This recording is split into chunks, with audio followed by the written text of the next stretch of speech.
Disappointment आपने भी सुना होगा, इर्द-गिर्द रहने वाले लोग भी जो हैं वो अक्सर डिसअपॉइंटेड जो है बातें कर रहे होते हैं। So what it is actually, ये क्या है क्या डिसअपॉइंटमेंट? सबसे बड़ी जो मौत हुई है ना वो इंटेलेक्ट की हुई है।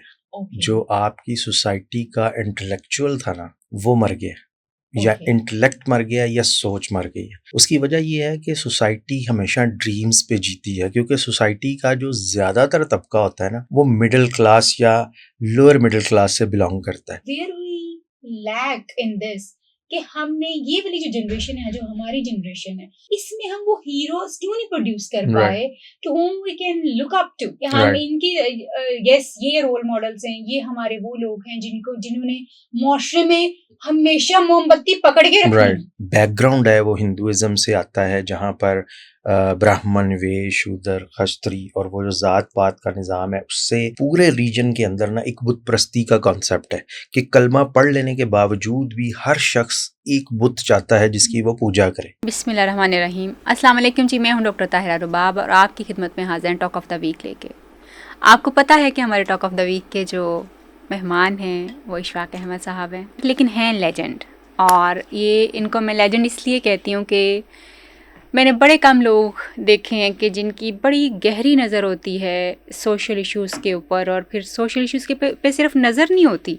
हम में से बहुत सारे लोग जो हम पर क्रिटिक जो हैं वो क्रिटिक्स नज़र आते हैं, हमेशा वो तनकीद करते हुए नज़र आएंगे। तनकीद करना अच्छी बात होती है, मगर तनकीद इस्लाह के लिए की जाए तो वो और भी अच्छी तनकीद हो जाती है। मगर मोस्टली लोग जो है कीड़े मकोड़े निकालने में ज़्यादा फोकस करते हैं, सॉल्यूशंस की तरफ ज़रा काम आते हैं। इशफाक अहमद साहब की ख़ास बात जो मुझे बहुत पसंद है और हमेशा इनके साथ गुफ्तगू करके मज़ा आता है वो ये है, ये क्रिटिक भी हैं मगर ये सॉल्यूशन भी देते हैं। और एक और बड़ी खूबसूरत बात जो मैंने इनमें ऑब्जर्व की है वो ये कि हमेशा हर चीज़ का जो एक पॉजिटिव एस्पेक्ट जो है वो आपको ज़रूर दिखाते हैं और उसको पॉइंट आउट करते हैं ना, विच मेक सेंस। वो ऐसे ही नहीं होता कि उन्होंने बस क्रिएट कर लिया है, इट हैज़ द लॉजिक्स। वो पूरा एक सीक्वेंस जो उसका आपको समझ आता है कि where it has started and how it is emerged और अब रिजल्ट क्या है। सो आज का भी टॉपिक हमारा बड़ा ही इंटरेस्टिंग होने वाला है, और सोशल जो इश्यूज़ हैं उनमें से एक करंट इशू जो सारे इस वक्त पाकिस्तान में लोग फेस कर रहे हैं उसके ऊपर हम बात करने वाले हैं, वो है डिसअपॉइंटमेंट, यानी मायूसी।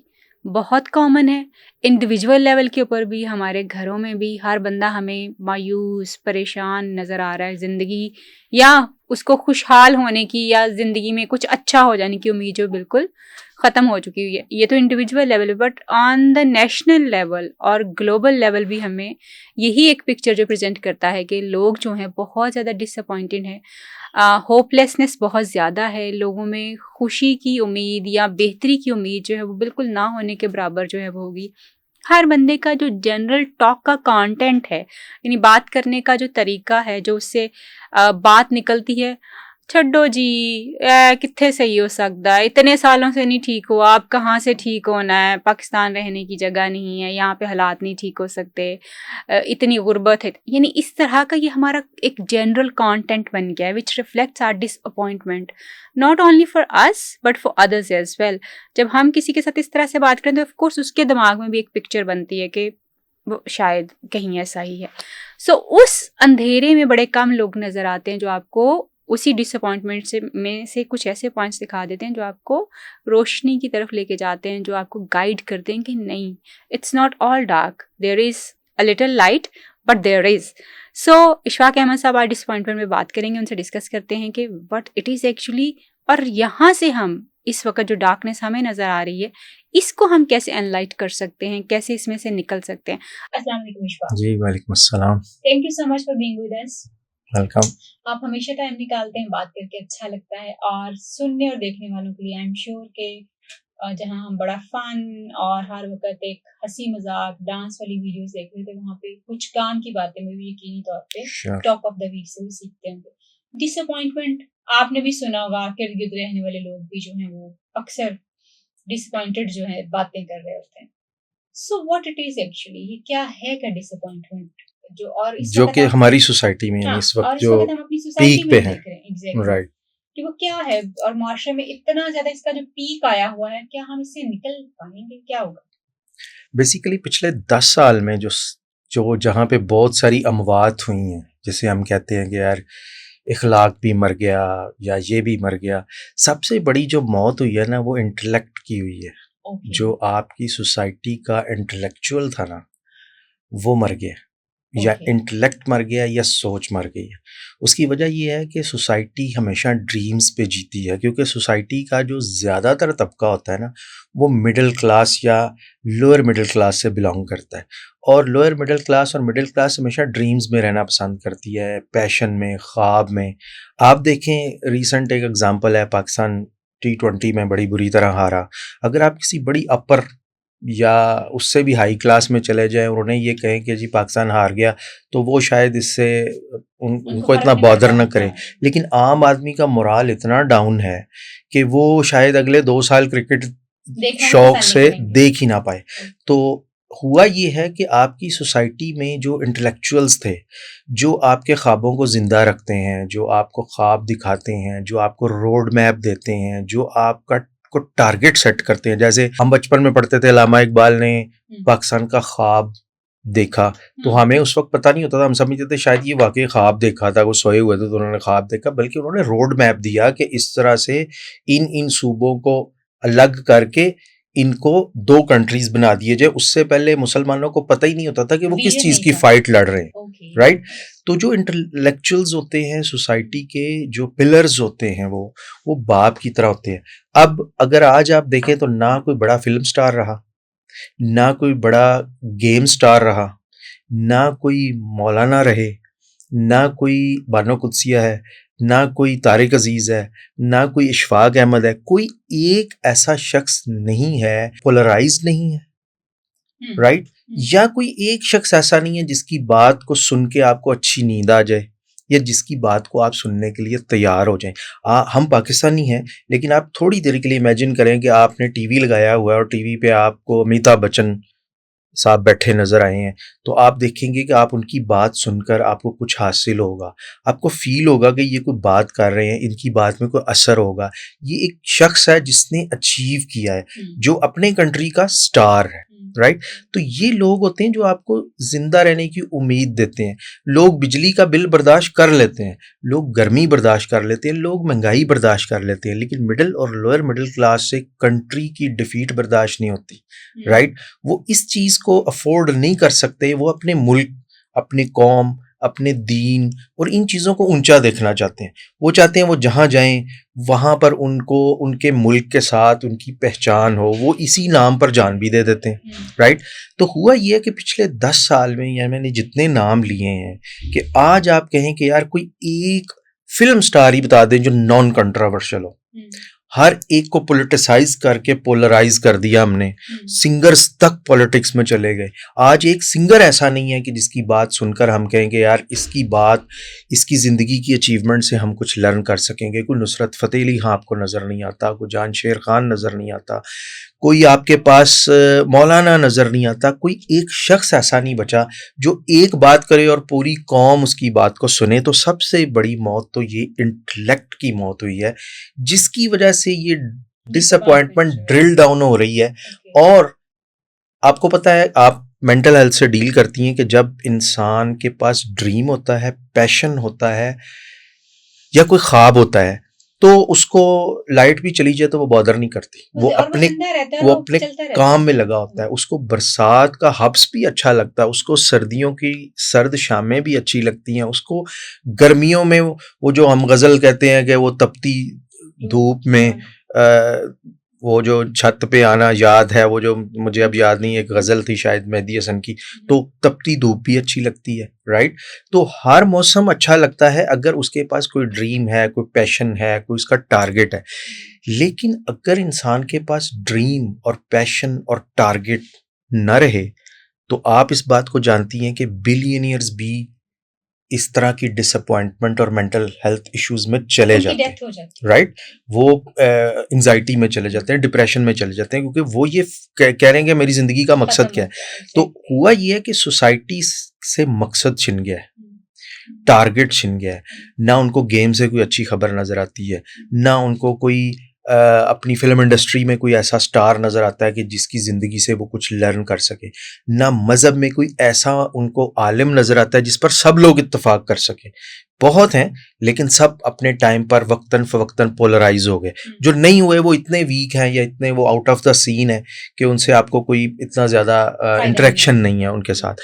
तो ये जो इंटेलेक्ट की मौत या डेथ है, इसने इस वक्त सोसाइटी को इंतहाई दर्जे का मायूस किया हुआ है।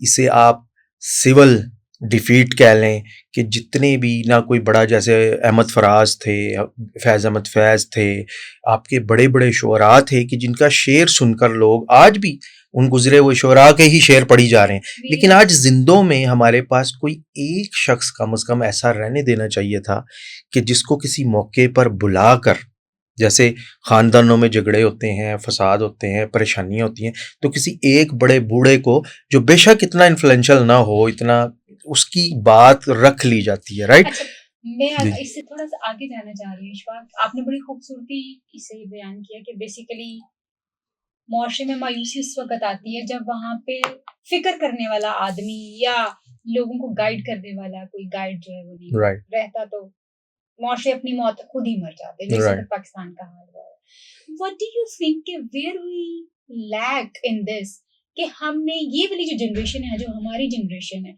इसमें हम वो हीरोज क्यों नहीं प्रोड्यूस कर पाए to whom we can look up to, कि हम इनकी यस ये रोल मॉडल्स हैं, ये हमारे वो लोग हैं जिन्होंने मुआशरे में हमेशा मोमबत्ती पकड़ के रखी है, कि लोग इनको फॉलो करते रहे। लोग जो है वो ये सिर्फ इसलिए बात ना करें कि इसमें उनकी कोई इज्जत है या वो बड़े कोई अहले इल्म है, बल्कि वो इसलिए बात करें कि they have been given this responsibility और उन्होंने लोगों को गाइड करना है, क्योंकि उनके पास समझ और अकल जो है, जो जिसको आप कहेंगे कि मामला फहमी जो है, वो शायद आम लोगों से थोड़ी सी ज्यादा है। हम कहाँ फेल हो गए इसको कैलकुलेट करने में? असल में इसकी 2-3 बड़ी रीजंस हैं। ये सोशल है, कुछ हमारी कि हमारा जो बैकग्राउंड है वो हिंदुइज्म से आता है, जहाँ पर ब्राह्मण, वैश्य, शूद्र, क्षत्रिय और वो जो ज़ात पात का निज़ाम है, उससे पूरे रीजन के अंदर ना एक बुत प्रस्ती का कॉन्सेप्ट है कि कलमा पढ़ लेने के बावजूद भी हर शख्स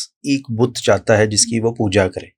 अब उसको कोई पीर का नाम देता है, कोई फ़कीर का नाम देता है, कोई पॉलिटिकल लीडर के पीछे लगा हुआ है, कोई मजहबी लीडर के पीछे लगा हुआ है, कोई जो जिस आइडिया के पीछे लगा हुआ है ना, वो चाहता है कि पूरी दुनिया उस ग्रुप में आ जाए और उसी ग्रुप का जो हेड है वही अक्ले कुल है। तो एक तो ये सोशल एस्पेक्ट है जो कि इनहेरिटेंस से जीन्स में चला आ रहा है। फिर कुछ हमारे पॉलिटिकल सर्कमस्टांसिस ऐसे रहे हैं कि हमारी जो गवर्नमेंट्स हैं उनमें इतनी रैपिड इनकन्सिस्टेंसीज रही हैं कि पिछले 7 साल में फ्रॉम 2017 टिल 2024 हमारे 7 वज़ीर आज़म बदले हैं। 7 साल में 7 वज़ीर आज़म, तो कंसिस्टेंसी नाम की कोई चीज़ नहीं है। तो कुछ तो ये रीज़न है, इनमें जाए बगैर अगर हम ये देखें कि इसको अब हमने करना क्या है, तो हुआ ये कि जब ये 2 सोशल और पॉलिटिकल फैक्टर्स ने जब मिलकर इंटेलेक्चुअल्स को आहिस्ता आहिस्ता एग्जिट करना शुरू किया तो खला पैदा हुआ। अब उस खला को नॉन इंटेलेक्चुअल्स ने इंटेलेक्चुअल बन के कवर करना शुरू कर दिया। कैसे? कि जैसे आजकल आपको हर तरफ कंट्रोवर्शियल किस्म के इंटेलेक्चुअल्स मिलते हैं जो शायद सिर्फ व्यूअरशिप हासिल करना चाह रहे हैं, लड़ रहे हैं, स्टेज पे लड़ रहे हैं, कंट्रोवर्शियल टॉपिक्स में उनका काम है जाकर वहाँ पर जाना। उन्होंने कोई बड़ेपन वाली बात नहीं करनी, ऐसी बात जो किसी स्टूडेंट को सिर्फ कामयाब होने के लिए काफ़ी हो, ऐसी बात जो किसी आम गरीब आदमी को खुश रहने के लिए काफ़ी हो। उन्होंने हमेशा ऐसी बात से शुरू करना है, ऐसी बात से ख़त्म करना है कि जिसके अंदर लड़ाई का अंसर हो, जिसके अंदर एक मुज़ाहमत हो, जिससे व्यूअरशिप बढ़े, जिससे उनकी शोहरत बढ़े। तो उससे क्या हुआ कि वो जो गैप था ना इंटेलेक्चुअल, जो रियल इंटेलेक्चुअल से, जैसे मैंने कहा फैज़ अहमद फैज़ साहब, अहमद फराज साहब या तारिक अजीज़ at times used to be the name of wisdom, unity और कॉन्फिडेंस, और लोग उनके टॉक को कॉपी किया करते थे। इशफाक अहमद साहब, बानो कुदसिया, तो ये वो लोग थे जिन्होंने अपने आप को कंट्रोवर्शियल नहीं होने दिया। क्यों? कि इनके पास ये बाय बर्थ या गॉड गिफ्टेड इंटेलेक्चुअल थे जिन्होंने अपनी जिंदगी में पेन लेकर अपने किरदार को बदल कर चीज़ें सीखी और वक्त के साथ साथ इन्होंने अपने आप को इम्प्रूव किया, ग्रूम किया। अब इस गैप को फिल करने के लिए आप यूं समझ लें कि जो फेक इंटेलेक्चुअल्स थे ना, वो एकदम उन्होंने उस खला को पुर कर लिया। अब उनके पास स्वाय नेगेटिविटी, क्यों? उनका अपना प्रोफेशन नेगेटिविटी पे बेस कर रहा है। उनका अपना प्रोफेशन इस चीज़ पे बेस कर रहा है कि वो अगर कंट्रोवर्सी क्रिएट नहीं करेंगे तो उनका प्रोफेशन ख़त्म हो जाएगा।